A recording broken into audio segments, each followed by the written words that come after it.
جنوں، بھوتوں اور پریوں کا دیس کوہ کاف کہاں واقع ہے؟ کیا کوہ کاف اسی دنیا میں موجود کوئی پہاڑ ہے یا یہ بس صرف افسانوی داستانوں کا پیدا کردہ ایک خیالی جگہ کا نام ہے؟ اسلامی روایات اور قرآن و حدیث و مفسرین اس بارے میں کیا کہتے ہیں؟ اور سائنسی نظریات کے مطابق کیا ایسی جگہ کا ہونا ممکن ہے؟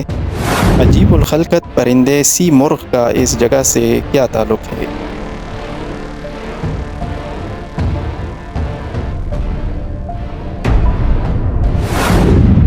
ایک ایسی وادی جو جنوں، پریوں، بھوتوں، دیووں اور عجیب الخلقت مخلوق کے متعلق جانی جاتی ہے۔ ایسا پہاڑ جہاں ہمیشہ اندھیرا رہتا ہے، چاند سورج کی روشنی وہاں کبھی نہیں پہنچتی، وہ وادی جہاں آج تک کوئی شخص نہیں پہنچ سکا۔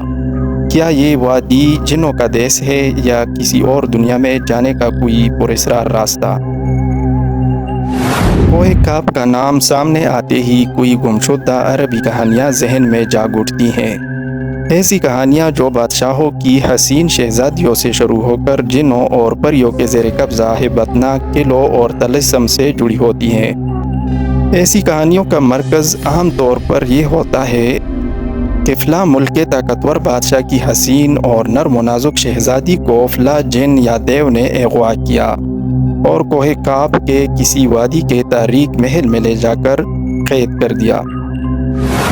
اس طرح کی کہانیاں ہندوستان، ایران اور عرب علاقوں کے افسانوں اور ادبی کتابوں میں اہم مقام رکھتی ہے۔ تحریری شکل میں موجود ہونے کے علاوہ یہ داستانیں سینہ بسینہ روایتوں کی شکل میں بھی منتقل ہوئی ہیں۔ جبل کاف یا کوہ کاف مشرق وسطیٰ اور عربوں کے مشہور افسانوں میں ایک افسانوی پہاڑی سلسلے کا نام ہے۔ اسلامی روایتوں میں کوہ کاف کو جنوں کا وطن کہا جاتا ہے جسے خدا نے چمکتے زمرد سے بنایا ہے، جبکہ ایرانی روایتوں کے مطابق یہ علاقہ شمالی قفقاز کے علاقوں میں تھا، جس علاقے کو انسانوں کی کوئی بھی حکومت آج تک قبضہ کرنے سے ناکام رہا، چونکہ قدیم علم نے ان بلند پہاڑی علاقوں کو اسرار میں ڈانپ رکھا تھا۔ کوہ کاف دراصل ایک طویل پہاڑی سلسلہ ہے۔ یہ زمین کا سب سے دور دراز مقام کہا جاتا ہے، جو داستانوں میں زرتشت کی زمین اور سی مرغ نامی پرندے کی وجہ سے مشہور ہے۔ کہتے ہیں کہ کوہ کاف سبز زمرد پر مشتمل ہے، جس کے عکس نے آسمان کو سبز رنگ عطا کیا ہے۔ کوہ کاف کو جنوں کا شہر بھی کہا جاتا ہے، جہاں زمانہ قدیم میں جنات کی نسلوں نے بہت ساری حکومتیں قائم کی تھیں۔ امام قزوینی لکھتے ہیں کہ کوہ کاف کئی علاقوں میں منقسم ہے، جس میں 70 زمینیں چاندی کی ہیں، 70 زمینیں سونے کی ہیں اور 70 مشک کی۔ عربی کتابوں کے مطابق کاف پہاڑی سلسلوں میں سب سے اونچا تھا، جو اللہ کی طرف سے زمین کو سہارا دینے کے لیے بنایا گیا تھا، اور اس دنیا میں جتنے بھی پہاڑی سلسلے ہیں، تمام سلسلوں کی شاخیں زیر زمین کوہ کاف سے جڑی ہے۔ اس طرح کوہ کاف، جو اس زمین کا سب سے بڑا پہاڑ ہے، تمام پہاڑی سلسلوں کا مرکز ہے۔ زکریا القدوینی نے 13ویں صدی میں عجائب المخلوقات و غرائب الموجودات نامی ایک کتاب لکھی تھی، جس میں انہوں نے کوسمولوجی کے مطابق یہ نظریہ دیا ہے کہ آسمان کو خدا نے تام رکھا ہے تاکہ وہ زمین پر نہ گر پڑے۔ اس زمین کے چاروں طرف پہاڑوں کا ایک طویل سلسلہ ہے، جس میں کوہ کاف بھی شامل ہے، جو ان سلسلوں کو کوٹھی کی طرح اپنی جگہ پر رکھتا ہے۔ اسی طرح مشہور صوفی بزرگ جلال الدین رومی نے اپنی تحریروں میں کوہ کاف کا ذکر کچھ یوں کیا ہے کہ طاقتور بادشاہ سکندر ذوالقرنین نے بھی آب حیات کی تلاش میں مشرق کا سفر کیا تھا۔ اس سفر کے دوران آپ کوہ کاف تک جا پہنچے تھے۔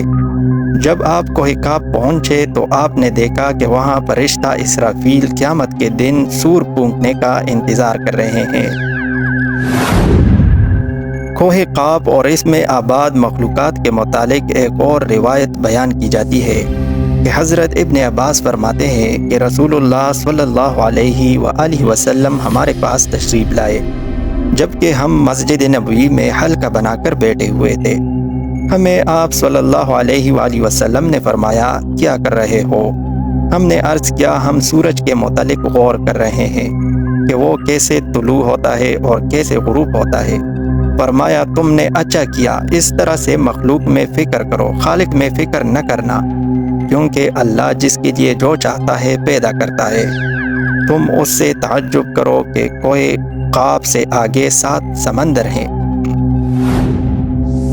ہر سمندر 500 سال سفر کرنے کے برابر طویل ہے، اور اس کے آگے 7 زمینیں بھی ہیں جن کا نور ان کے باسیوں کے لیے چمکتا ہے۔ اس کوہ قاف کے آگے 70,000 مخلوقات ہیں جو اڑتی ہیں، ان کو پرندوں کی شکل میں پیدا کیا گیا ہے۔ یہ مخلوق اور ان کا بچہ پیدا ہوتے ہی ہوا میں اڑنے لگتے ہیں۔ یہ اپنی تسبیح کی ادائیگی میں ذرا برابر وقفہ نہیں کرتے۔ ان کا کھانا بھی ہوا ہے، ان کا پینا بھی ہوا ہے، اور ان کا لباس بھی ہوا ہے۔ ان کے برتن بھی ہوا کے ہیں۔ وہ یہ نہیں جانتے کہ اللہ نے حضرت آدم علیہ السلام کو پیدا کیا ہے، اور نہ ابلیس کو جانتے ہیں، اور نہ ہی ابلیس کی اولاد کو جانتے ہیں۔ اللہ نے کوہ قاف کو دنیا کے گرد تخلیق کیا ہے۔ یہ تمام دنیا اس پہاڑ کے درمیان میں ایسے موجود ہے جیسے ایک انگلی میں انگوٹھی۔ کوئی انسان وہاں پہنچ نہیں سکتا ہے، کیونکہ وہاں پہنچنے تک 4 مہینے اندھیرے سے گزرنا پڑتا ہے۔ یہ وہ پہاڑ ہے جہاں کوئی سورج نہیں، کوئی چاند نہیں، یہاں تک کہ یہ لوگ چاند و سورج کے بارے میں بھی نہیں جانتے کہ اللہ نے چاند اور سورج بھی تخلیق کی ہے۔ جو روشنی ان تک پہنچتی ہے وہ قاف پہاڑ کی روشنی ہے، اور وہاں موجود لوگ جڑی بوٹیاں کھاتے ہیں۔ ان کے بدن پر کوئی کپڑا نہیں ہوتا۔ صحابہ نے پوچھا یا رسول اللہ کیا وہ لوگ فرشتے ہیں؟ آپ صلی اللہ علیہ وسلم نے ارشاد فرمایا نہیں، وہ فرشتے نہیں، لیکن اللہ سے ان کی فرمان برداری بالکل فرشتے کی طرح ہے۔ پھر آپ نے فرمایا کہ معراج کی رات ان کی ملاقات کوہ قاف کے لوگوں سے ہوئی تھی، اور وہاں کے لوگوں نے آپ صلی اللہ علیہ وسلم کی دعوت کو قبول کیا اور وہ مسلمان ہو گئے۔ صوفیاء کرام کے نزدیک دراصل کوہ قاف اس زمین میں موجود کوئی پہاڑ نہیں، بلکہ کوہ قاف سے مراد عالم مثال میں واقع وہ پہاڑی سلسلہ ہے جو بذریعہ کشف اولیاء کرام کی مشاہدے میں آتے ہیں، جیسا کہ خواجہ فرید الدین عطار جیسے صوفیاء نے اس تصور کا مشاہدہ کیا ہے۔ طریقت میں کوہ قاف کو شعور کا ایک دائرہ اور مرید کا حد سمجھا جاتا ہے، جسے پا کر بندہ فنا فی اللہ کے درجے تک پہنچ جاتا ہے۔ بہت سارے لوگوں کا یہ ماننا ہے کہ یہ لفظ قاف کسی چیز کی مرکز کو ظاہر کرتا ہے، اور یہ لفظ اتنا مقدس ہے کہ قرآن مجید میں پوری ایک سورہ کا نام سورہ قاف ہے، جو اس کوہ قاف پہاڑ کی طرف اشارہ کرتا ہے۔ اس سورہ میں اللہ کی وحدانیت، موت اور زندگی کا نظریہ پیش کیا گیا ہے۔ کوہ قاف جغرافیائی اعتبار سے ہماری اس زمین میں کہاں موجود ہے، اس کے متعلق مختلف نظریات پائے جاتے ہیں۔ زیادہ تر مورخین کا اس بات پر اتفاق ہے کہ عربی داستانوں کی کوہ قاف دراصل موجودہ روس میں قفقاز یعنی ماؤنٹ کوکوکس نامی ایک پہاڑی سلسلہ ہے۔ یہ علاقہ یورپی روس میں بحر اسود اور بحر قزوین کے درمیانی حصے ہے، جس میں آرمینیا، آذربائیجان، داغستان، روس اور چیچنیا جیسے ملک شامل ہیں۔ یہ علاقہ قدرتی حسن سے مالا مال ہے، جہاں جانوروں اور پرندوں کی بے شمار اقسام پائی جاتی ہے۔ جھیلیں، آبشاریں اور چھوٹی چھوٹی چشمیں دیکھ کر ایسا معلوم ہوتا ہے گویا جنت زمین پر اتر آئی ہے۔ یہاں انسانی آبادی بہت ہی کم ہے۔